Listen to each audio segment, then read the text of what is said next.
Assalamualaikum warahmatullahi wabarakatuh. Perkenalkan, nama saya Rahmadanti. Saya dari Prodi Pendidikan Ekonomi Universitas Pancasakti Kampus di Bekasi. Di sini saya akan mempresentasikan tugas UTS saya, mata kuliah Komunikasi dan Negosiasi, dengan materi mengembangkan keterampilan negosiasi. Negosiasi itu sendiri merupakan sebuah proses usaha untuk menemukan kesepakatan di antara dua pihak atau lebih yang memiliki perbedaan pandangan atau harapan tentang masalah tertentu. Negosiasi salah satu skill yang telah ada sejak lahir. Prinsip dasar negosiasi yang pertama itu ada pisahkan antara pelaku dengan masalah.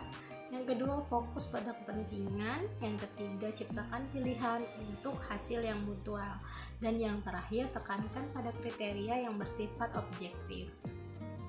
Selanjutnya, karakteristik negosiasi. Di sini ada 6. Yang pertama itu senantiasa melibatkan orang. Yang kedua, mengandung konflik yang terjadi mulai dari awal sampai terjadi kesepakatan. Yang ketiga, menggunakan cara-cara pertukaran. Yang keempat, hampir selalu berbentuk tatap muka. Yang kelima, negosiasi biasanya menyangkut hal-hal di masa depan atau dengan sesuatu yang belum terjadi dan kita inginkan terjadi. Dan yang terakhir, yang keenam, itu adalah ujung dari negosiasi adalah adanya kesepakatan yang diambil oleh kedua belah pihak. Selanjutnya ada 2 metode bernegosiasi. Yang pertama adalah negosiasi komparatif, yang kedua ada negosiasi kooperatif. Negosiasi komparatif adalah memiliki situasi yang tidak ramah dan masing-masing pihak berusaha secara egois untuk kepentingan pribadinya. Yang kedua, negosiasi kooperatif. Konflik dapat diminimalkan dan seluruh gagasan bertujuan mencapai solusi di mana orang yang mendapatkan manfaatnya. Selanjutnya adalah langkah-langkah bernegosiasi. Yang pertama adalah tunggu saat yang tepat bagi kedua pihak memulai pembicaraan. Yang kedua, sampaikan pokok-pokok keinginan secara jelas, singkat, dan penuh percaya diri. Yang ketiga, tekankan berkeinginan untuk mencapai suatu kesepakatan.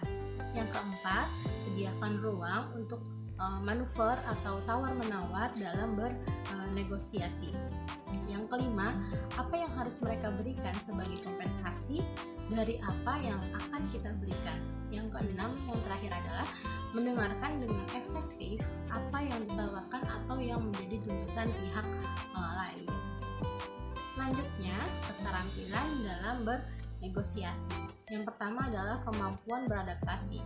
Itu adalah daya tahan kita. Yang kedua, kemampuan berartikulasi. Itu memiliki selera yang muat. Yang ketiga, ketajaman pikiran atau kelihayan. Itu adalah sabar. Dan yang terakhir adalah kemampuan bersosialisasi atau konsentrasi.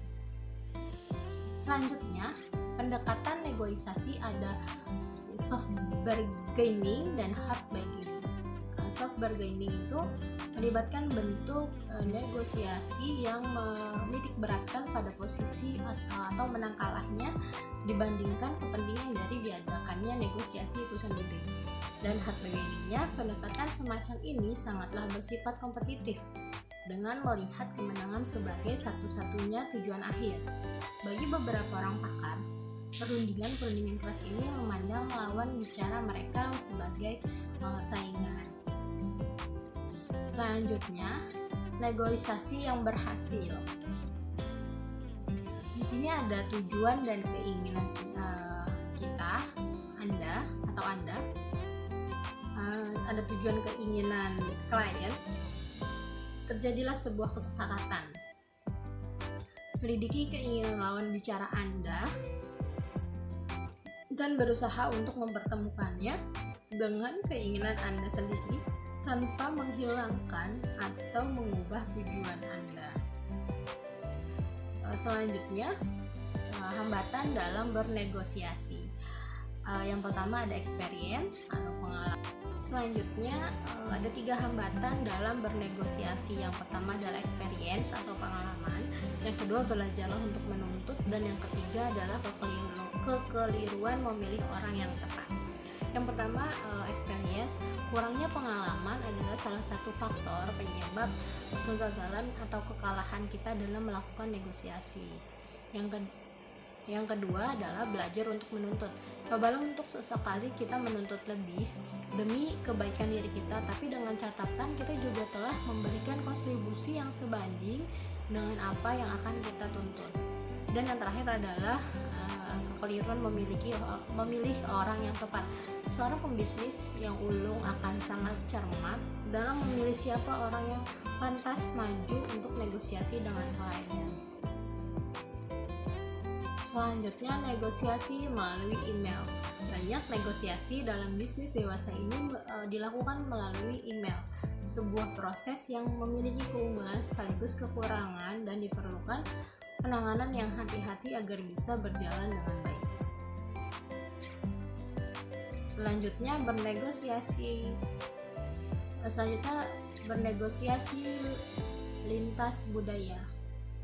Cara terbaik untuk menyiapkan negosiasi lintas budaya adalah dengan tinggal dalam kebudayaan lain atau dengan mencari penasehat atau mitra lokal yang andal.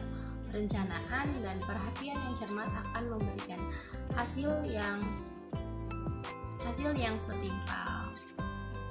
Oke, kesimpulannya adalah di sini, jangan bernegosiasi dengan impian Anda, bernegosiasilah dengan apa yang harus Anda lakukan untuk mencapainya.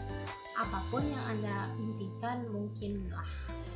Terima kasih untuk presentasi saya kali ini. Kurang lebihnya mohon maaf. Wassalamualaikum warahmatullahi wabarakatuh.